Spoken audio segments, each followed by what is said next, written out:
Leader Sindh assembly Ali Khurshidi साहब हमारे साथ मौजूद हैं, उनसे बात कर लेते हैं। बहुत शुक्रिया अली साहब वक्त देने के लिए। 2 घंटे से ज़ायद का वक्त गुजर चुका है और बड़ी मारूफ ये इमारत है जहाँ पे ये आग भड़की है। मसला एक ही आ रहा है और वो यही है कि यहाँ पर पानी की शॉर्टेज का मसला है। हम शुरू से देख रहे हैं कि पानी की कमी का सामना है। बहुत बहुत शुक्रिया। यकीनी तौर पे एक अफसोसनाक वाक़या है। गुल प्लाजा में जो एम एन जिना रोड बिल्कुल हार्ट ऑफ द सिटी है, वहाँ पे ये वाक़या हुआ है तजुर्बी का। और जो इतलात आ रही हैं आप ही मीडिया हज़रात की तरफ से, जो चीज़ें आ रही हैं वो इतनी कोई अच्छी नहीं है। KMC को जो इनका फायर ब्रिगेड का महकमा है उनको प्रोएक्टिव अप्रोच रख के ये सारी चीज़ें करनी चाहिए थी। मुझे नहीं पता उसकी इंटेंसिटी में, उसको मैं पॉलिटिसाइज भी नहीं करना चाह रहा हूँ। एक एडमिनिस्ट्रेटिव मसला है। यकीनी तौर पे जो इस पे हुकूमत को हम प्रैक्टिकली जो काम करना चाहिए वो ये कि जितने भी वसाइल हैं वो लगा के कम से कम जो आतिशबाजी है, जो गुल प्लाजा में आग लगी थी उसको बुझाने के लिए फ़ौरन से पहले जो है वो अपने अमली इक़दाम करने की ज़रूरत है, जो कि 2 घंटे गुजर चुके नहीं हो सकी। यकीनी तौर पे एडमिनिस्ट्रेटिव नाअहली है और जो नाअहली अगर बाद में साबित हो जाती है तो उन अफसरान के खिलाफ भी जो है वो एक्शन लेने की ज़रूरत है।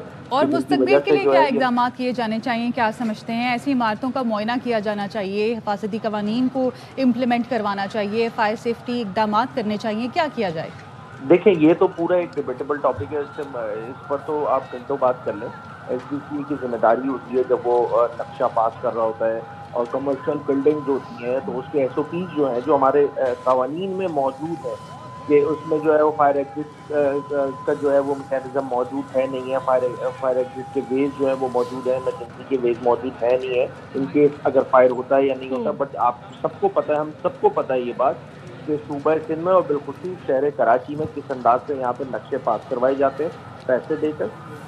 जब जहाँ लेकिन अली खुर्शीदी साहब ये तो बड़ी पुरानी इमारत है ना, तो ये डिबेट इस इमारत पे भी नहीं इस वक्त बन सकती कि किस तरह से नक्शे पास करवाए जाते हैं। एक इदारा जो बड़ा काबिल जिक्र रहता है हर मामले पे, अगर वो गटर का खुला मैन होल हो, वो गटर कहाँ जा रहा है उस मामले पे हो, पानी की फराहमी का मामला हो, वाटर कॉरपोरेशन का मामला, वाटर कॉरपोरेशन को सिंध हुकूमत की जानिब से डायरेक्शन दी गई थी बाकायदा तौर पर कि यहाँ पे पानी की कमी नहीं होनी चाहिए, लेकिन हम पिछले 2 घंटे से देख रहे हैं कि बार बार पानी की कमी का सामना है।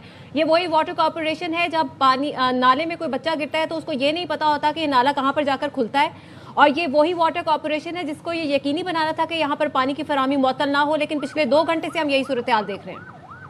देखिए, मैं थ्रू मीडिया जो चीज़ें आ रही हैं वो अच्छी नहीं आ रही हैं। अब बिल्कुल आपकी बात दुरुस्त है, मगर जो एग्जिस्टिंग बिल्डिंग है उनका भी इंफ्रास्ट्रक्चर को चेक एंड बैलेंस मैकेनिज्म रखने की जिम्मेदारी भी हुकूमत के पास होती है। मैं फिर दोबारा कह रहा हूँ, क्योंकि आई डोंट हैव डिटेल्स, जो आप लोग जो मीडिया के तवज्जुह से जो चीज़ें आ रही हैं वो ठीक नहीं है। जो पानी की फराहमी है जिसकी जिम्मेदारी है, चाहे वो डिप्टी मेयर हो, मेयर हो, KWST के अफसरान हो, जो है इनको मेक श्योर करना चाहिए कि कम से कम इस आग पर काबू पाने के लिए जो वाटर की अवेलेबिलिटी है उसको मेक श्योर किया जाए, ताकि माली नुकसान भी कम हो और जानी नुकसान, क्योंकि कुछ लोग भी फंसे हुए हैं ऐसा सुनने में आ रहा है। तो अल्लाह करे कि सबकी जानें महफूज रहें। मगर बहरहाल एक अफसोसनाक वाकया है और इसकी रोकथाम के लिए यकीनी तौर पे हुकूमत को इक़दाम करने की जरूरत है। और अली खुर्शीदी साहब, हमने देखा कि हिकमत अमली भी नजर नहीं आई इस आग को काबू करने के लिए, क्योंकि फायर ब्रिगेड की पहली गाड़ी 1.25 घंटे के बाद आई जबकि दूसरी गाड़ी 1.25 घंटे के बाद आई। यानी कि कोई प्रॉपर मैकेनिज्म नहीं है कि किस तरह से आग पर काबू पाना है।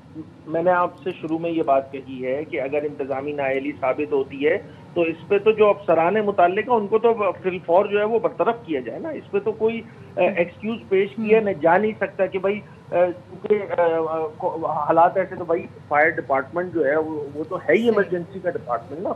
कहीं आग लगती है तभी वो काम करते हैं। अगर उस पर भी ये एक्सक्यूज पेश किया जाएगा कि नहीं अब फला जगह हम स्टक हो गए थे और ये हो गया था और वो हो गया था, तो मेरा जो ख्याल है हमें जो है वो प्रैक्टिकली इन तमाम चीज़ों को देखने की ज़रूरत है, पहली बात। दूसरी बात ये कि अगर कहीं नेग्लिजेंस हुई है, ये क्रिमिनल नेग्लिजेंस है, उसको लेकर गवर्नमेंट को, जो KMC और दीगर मुताल्लिका इदारे हैं, उनको एक्शन लेने की ज़रूरत है, क्योंकि जितना भी जानी और माली नुकसान होगा तो उन सब में कहीं ना कहीं जिम्मेदारी उन लोगों की भी बन पड़ेगी कि अगर फायर जो है, जो आग लगी है, आतिशबाजी जो हुई है, उसको अगर पहले ही रोक दिया जाता या तो कम से कम नुकसान होता। ये तो बिल्कुल एक नॉर्मल सी बात है, सबको पता होनी चाहिए ये बात। तो हुक्मरानों को भी इन चीज़ों को देखने की ज़रूरत है, इसको थोड़ा इन्वेस्टिगेट होना चाहिए। हमारा मुतालबा तो ये होगा कि अगर वाकईतन इस पे कहीं डिले आया है, जो कि आप मीडिया हजरात भी रिपोर्ट कर रहे हैं, तमाम लोग रिपोर्ट कर रहे हैं, तो इस पे तो प्रॉपर एक इन्वेस्टिगेशन होनी चाहिए कि क्या वाकईतन ऐसा हुआ है या नहीं हुआ है, और अगर हुआ है तो उनके खिलाफ एक्शन होना चाहिए। सिर्फ बातें करके और जब आतिशबाजी खत्म हो जाए, सब कुछ माली नुकसान हो जाए, उसके बाद एक रिवायती तौर पे जो है इस मसले को ना देखा जाए। बिल्कुल अली खुर्शीद साहब, आप भी इस बात को यकीनी बनाइए, क्योंकि आप ही ऑपोजिशन लीडर हैं सिंध असेंबली में। जो तमाम आप मुतालबात कर रहे हैं कि एक्शन होना चाहिए, इसको आप यकीनी तौर पे यकीनी ज़रूर बना सकते हैं। बहुत शुक्रिया आपका वक्त देने के लिए। और कराची एम ए जिना